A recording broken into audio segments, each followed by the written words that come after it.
Bonjour, ici Peter Moore pour The Plot 9/11. Avez-vous entendu parler de l'Islande récemment? Non? Pourquoi? Si quelqu'un croit qu'il n'y a pas de censure actuellement, qu'il nous dise pourquoi on a tout su au sujet de ce qui se passe en Égypte, en Syrie et en Libye, et pourquoi les journaux n'ont absolument rien dit sur ce qui se passe en Islande, eh bien, écoutez bien ceci. En Islande, le peuple a fait démissionner un gouvernement au complet.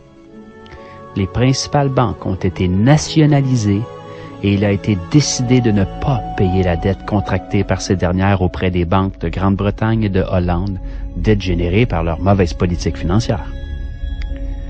Une assemblée populaire vient d'être créée pour réécrire la Constitution, et tout cela pacifiquement. Toute une révolution contre le pouvoir qui a conduit à cette crise.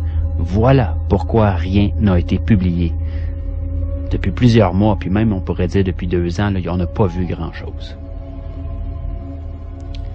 Que se passera-t-il si les citoyens du monde en prenaient exemple? Brièvement, voici l'histoire des faits. 2008, la principale banque du pays est nationalisée. La monnaie s'effondre, la bourse suspend son activité, le pays étant banqueroute. 2009, les protestations citoyennes contre le Parlement font que des élections anticipées sont convoquées. Elles provoquent la démission du premier ministre et en bloquent de tout le gouvernement. La situation économique désastreuse du pays persiste. Par le biais d'une loi, il est proposé à la Grande-Bretagne et à la Hollande le remboursement de la dette par les paiements de 3 500 millions d'euros. Un montant qui doit être payé mensuellement par toutes les familles islandaises pendant les 15 prochaines années à un taux d'intérêt de 5 %. 2010, le peuple descend à nouveau dans la rue et demande que la loi soit soumise à référendum. En janvier 2010, le président refuse de ratifier cette loi et annonce qu'il y aura une consultation populaire. En mars, le référendum a lieu et le non au paiement de la dette remporte 93% des voix. Pendant ce temps, le gouvernement a entamé une investigation pour régler juridiquement la responsabilité de la crise. Les détentions de plusieurs banquiers et cadres supérieurs commencent. Là, je parle de prison, là. Oui, on n'est pas tous des mauviettes. Il y a des gens qui se tiennent, il y a des gens avec des colonnes vertébrales sur la terre, là. On n'en parle pas des médias, bien sûr, mais ça existe. Interpol lance une enquête et tous les banquiers impliqués quittent le pays. C'est comme des rats qui quittent le navire, là. Dans ce contexte de crise, une assemblée est élue pour rédiger une nouvelle constitution qui reprend les leçons apprises de la crise et qui se substitue à l'actuelle, qui est une copie, dans le fond, de la constitution danoise. Pour ce faire, on a recours directement au peuple souverain.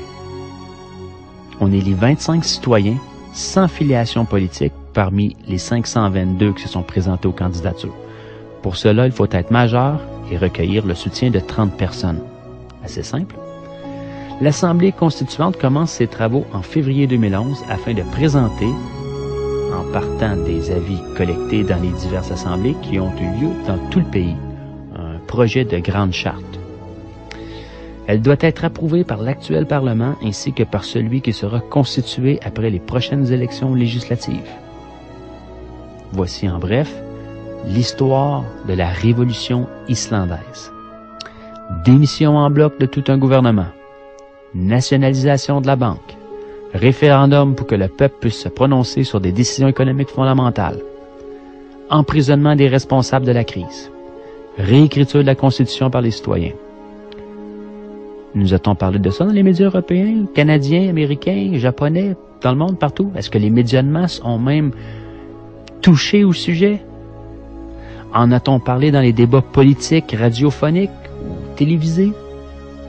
A-t-on vu des images de ces faits à la TV? Bien sûr que non. Il y a ben trop de monde qui regarde.